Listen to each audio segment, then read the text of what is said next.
Assalamualaikum. I am Muhammad Dilawar. I welcome all of you in my YouTube channel ins.physics. I hope that by the grace of Allah Almighty everyone will be fine. In today's lecture we are going to discuss a very important topic, a very conceptual topic, which is electric potential at a point in electric field due to a point charge. It means एक point charge के इर्द गिर्द electric field के अंदर किसी एक point के ऊपर हमने इलेक्ट्रिक पोटेंशियल की वैल्यू को, इलेक्ट्रिक पोटेंशियल के एक्सप्रेशन को कैलकुलेट करना है। And this electric potential at a point is also known as absolute potential. So before we start our topic, let me discuss some important points regarding absolute electric potential. If I ask you what is the height of this line, you say the height of this line is 10 inch. मैं कहता हूँ कि अगर मैं इस line की height को इस पॉइंट से मेजर करना चाहूँ, देन इस लाइन की जो हाइट होगी दैट मे बी 8 इंच। अगर मैं इस लाइन की हाइट को इस पॉइंट से मेजर करना चाहूँ, देन इस लाइन की जो हाइट होगी that is may be 6 inch. इसी तरह से अगर मैं इस पॉइंट से मेजर करना चाहूँ तो इस लाइन की हाइट मे बी 3 इंच हो। इसका मतलब क्या है? इसका मतलब ये है that relation of this height depends upon these bases. Relation of this height depends upon from where we start counting, from where we start to measure the height of this line. बिल्कुल इसी तरह से I have a point A at which a point charge plus Q is present. मैं कहता हूँ इस point A पर 500 volt potential है। इसका मतलब क्या है? इसका मतलब ये है कि अगर एक पॉइंट बी हो जहाँ पर पोटेंशियल हो वी बी, और इस पॉइंट बी से मैं एक test charge plus Q naught को मूव करवाऊँ पॉइंट ए तक, and if this test charge is a unit charge, then I have to do a work of 500 joule in moving this unit charge from point B to point A. और अगर मैंने 500 joule का work perform किया है, it means that potential difference at point A is 500 volt with reference to potential at point B. इन दो points के दरमियान जो पोटेंशियल डिफरेंस है दैट इज़ 500 वोल्ट। अगर मैं इसी टेस्ट चार्ज को पॉइंट सी से मूव करवाता हूँ सेम पॉइंट ए तक, then I have to do a lot of work. So for example I do a work of 700 joule, it means potential at point A is 700 volt with reference to potential at point C. Similarly, if I say the potential at point A is 900 volt, it means that now I have done a lot of work in moving this test charge from this point D to this point A. How much work I have done? If this is a unit charge, I have done a work of 900 joule. So it means now the potential at point A is 900 volt with reference to potential at point D. So potential also depends from where we start counting. So this is potential difference between two points. Now consider a specific case. Consider that we have a point P and I have a unit charge plus Q. I say that potential at point P is 1000 volt. I have another point Q, and if absolute potential is 100 volt at point P with respect to point Q, it means that from the point from where I have started counting at point Q, the potential is 0.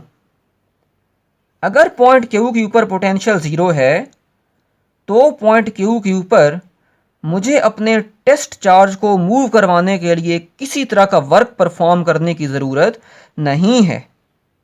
So now अगर मैं 0 से चलता हूँ, move करता जाता हूँ, तो मैंने 1000 जूल वर्क परफॉर्म किया. इट मीन्स के पॉइंट P के ऊपर with respect two point Q जो पोटेंशियल है that is 1000 volt, and now we will call it as absolute potential. अगर मैं यहाँ से अपने टेस्ट चार्ज को मूव करना स्टार्ट करता हूँ पॉइंट P तक, then maybe potential is 800 volt.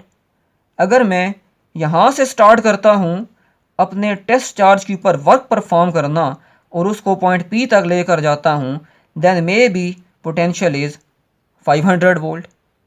लेकिन अब क्योंकि हमने 0 से काउंटिंग स्टार्ट की, ऐसे पॉइंट से जहां पर पहले ही इलेक्ट्रिक पोटेंशियल क्या है, 0 है, इट मीन्स कि मैंने टेस्ट चार्ज को पॉइंट P तक मूव करवाने में 1000 जूल वर्क परफॉर्म किया. तो पॉइंट P के ऊपर with respect two point Q जो इलेक्ट्रिक पोटेंशियल है that is absolute electric potential which is 1000 volt. बिल्कुल इसी तरह से जिस तरह से हम पीछे कैलकुलेट करते आ रहे हैं, potential at point P minus potential at point Q and point Q is at infinity. अभी हम इस डिस्कस करेंगे कि इस इन्फिनिटी का क्या मतलब है. So potential at point Q is 0, potential at point P is 1000 volt, therefore 1000 volt is called absolute potential.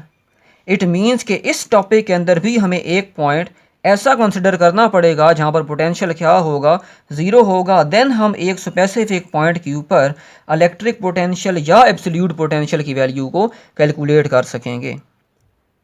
Now the question is, क्या कोई ऐसा पॉइंट एग्जिस्ट करता है जिस पॉइंट के ऊपर 0 पोटेंशियल हो?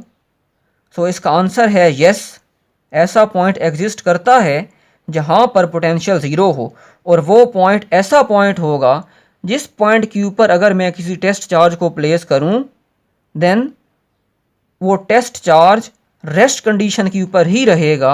उस टेस्ट चार्ज के ऊपर किसी तरह की इलेक्ट्रोस्टैटिक फोर्स, किसी तरह की इलेक्ट्रिक फील्ड इंटेंसिटी एक्ट नहीं करेगी और मुझे किसी तरह का वर्क उस टेस्ट चार्ज के ऊपर डन नहीं करना पड़ेगा उस चार्ज को मूव करवाने के लिए. The point where we don't have to do work if we move a charge, that point is called zero potential point. Can any such point exist? Yes, exist करता है. किस तरह से exist करता है और कहाँ पर exist करता है, तो आइए अब इसको देखते हैं.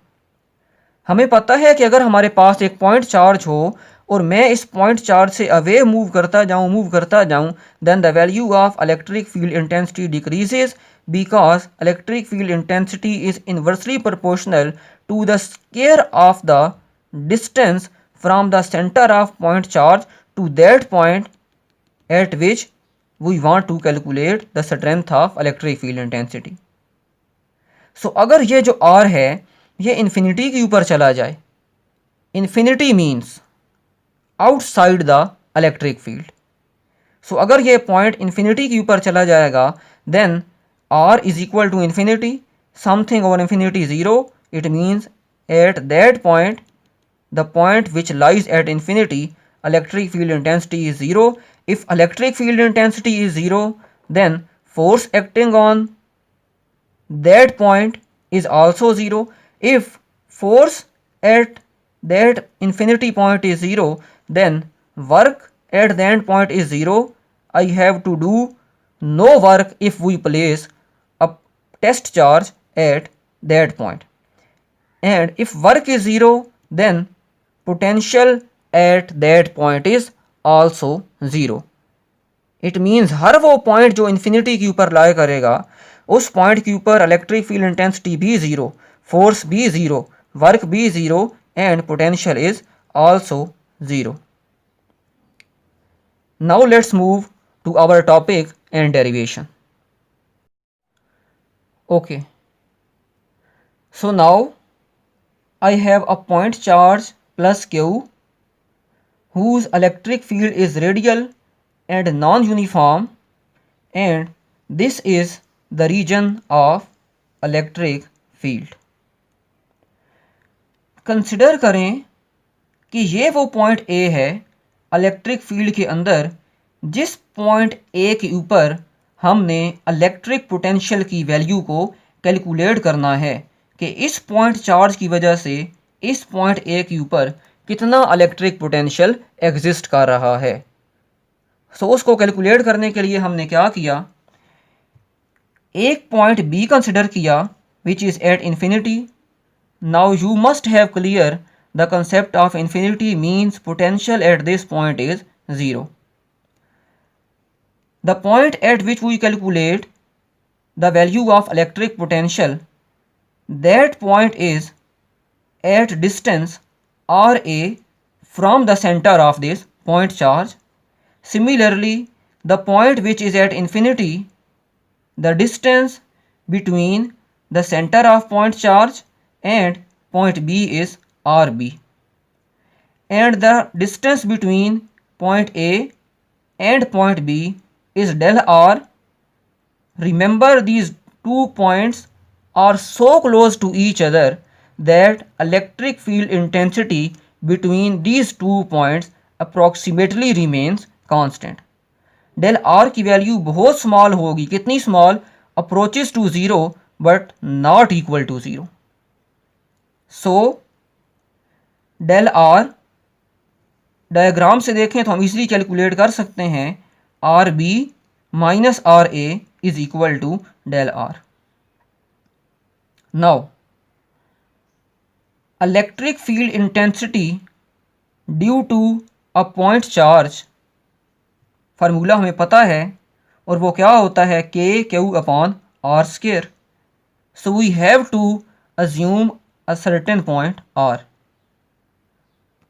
Okay, now consider another point exactly in between A and B, and I named it as C.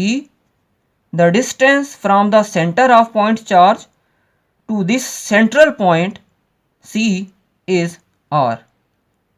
और हम R को भी इजीली कैलकुलेट कर सकते हैं क्योंकि ये A और B के बिल्कुल मिड में लाई कर रहा है. Then R is equal to RA plus RB divided by 2.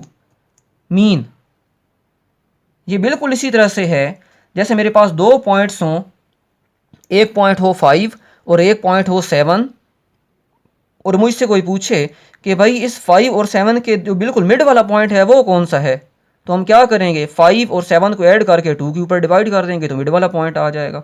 बिल्कुल इसी तरह से अगर A और B का मिड वाला पॉइंट जो C है, अगर ये R हमने कैलकुलेट करना हो तो RA plus RB divided by 2 करेंगे. Now we are starting the derivation. By the formula of potential gradient del V is equal to E into del R. Negative sign को हम यहाँ पर कंसिडर नहीं कर रहे क्योंकि नेगेटिव साइन के जो सिग्निफिकेंस था वो जस्ट यही था that direction in the direction of electric field intensity the value of electric potential decreases. So उसको हम यहाँ पर कंसिडर नहीं करेंगे नेगेटिव साइन को. And del V potential difference between point A and point B, that is VA minus VB, because potential at point A is greater than potential at point B. So ये formula सिर्फ उसी time apply कर सकते हैं जब तक electric field intensity constant रहेगी. Now electric field intensity at point C is k q upon r square and k 1 upon 4 pi epsilon naught. So यहाँ पर देखें आप तो हमें डेल आर की वैल्यू चाहिए। अब डेल आर की वैल्यू वो हमारे पास इक्वल है R B minus R A के। ये in term of R B और आर ए है, लेकिन हमने इस इक्वेशन को भी तो यूज़ करना है। तो सबसे पहले हम इस आर स्क्वायर की कैलकुलेशन करेंगे कि ये जो फैक्टर है आर स्क्वायर ये किसकी इक्वल आ रहा है। किस तरह से कैलकुलेशन करेंगे? We know R is equal to R A plus R B divided by 2। From this equation R B is equal to del R plus R A. ये आर बी की वैल्यू यहाँ पर रिप्लेस करी। Replace करने के बाद ये relation बचा। इन दोनों फैक्टर्स को अलग अलग से डिवाइड किया 2 के ऊपर, तो हमारे पास जो रिलेशन ये रह गया। अब हमें तो वैल्यू चाहिए आर स्क्वायर की, दोनों साइड के ऊपर स्क्वायर लिया। स्क्वायर लेने के बाद ए प्लस बी स्क्वायर फार्मूला बन रहा है, उसको ओपन किया। ओपन करने के बाद डेल आर इक्वल है R B minus R A के। डेल आर की जगह पर ये वैल्यू रिप्लेस कर दी। नाउ डेल आर पहले ही बहुत स्मॉल है, और जब हम इतनी स्मॉल वैल्यू का स्क्वायर लेंगे तो आंसर 0 की इक्वल आएगा। जैसे 0.1 हो, आप उसका स्क्वायर लें तो आंसर और छोटा हो जाएगा, 0.01 हो जाएगा। स्क्वायर वाली टर्म को अप्रॉक्सीमेटली 0 कर दिया। 0 करने के बाद ये रिलेशन रह गया, ये दोनों टर्म्स कैंसिल हो गई and R square equals R A into R B. ये आर स्क्वायर की वैल्यू को हमने क्या किया, इक्वेशन नंबर 2 इस इलेक्ट्रिक फील्ड इंटेंसिटी की वैल्यू के अंदर रिप्लेस कर दिया। नाउ ये जो इलेक्ट्रिक फील्ड इंटेंसिटी की वैल्यू आई है हमारे पास, इस इलेक्ट्रिक फील्ड इंटेंसिटी की वैल्यू को यहाँ से उठाएं और इलेक्ट्रिक पोटेंशियल ग्रेडियंट वाली इक्वेशन में रिप्लेस कर दें। इस वैल्यू को यहाँ पर रिप्लेस कर दिया और del R B minus R A उसको यहाँ पर रिप्लेस कर दिया। आर बी ब्रैकेट के अंदर जो टर्म है अलग अलग से डिवाइड कर दिया। आर बी से कैंसिल, आर ए से कैंसिल, ये चीज़ रह गई हमारे पास। और नाउ एब्सोल्यूट पोटेंशियल यानी कि what is the potential at point ए, ये लाजमी होगा कि सेकंड जो पॉइंट हमने लिया है वो इन्फिनिटी के ऊपर हो और वहाँ पर पोटेंशियल 0 हो, तभी हम एक पॉइंट के ऊपर पोटेंशियल की वैल्यू को कैलकुलेट कर सकेंगे। For the sake of absolute potential, since R B is at infinity, therefore potential at point B is 0। R B infinity 1/इन्फिनिटी 0, वी बी 0, ये रिलेशन रह गया। And 1/4 pi epsilon naught is K. This is the required expression which is showing the value of electric potential at point A, at single point, at one point A inside the electric field due to this point charge plus Q। अब देखें ये equation हमें information provide कर रही है किस चीज़ की, potential is directly proportional to magnitude of charge.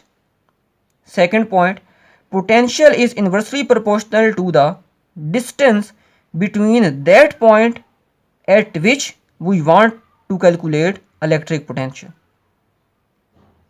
Due to inversely proportional, the graph between voltage and distance will be decaying exponential।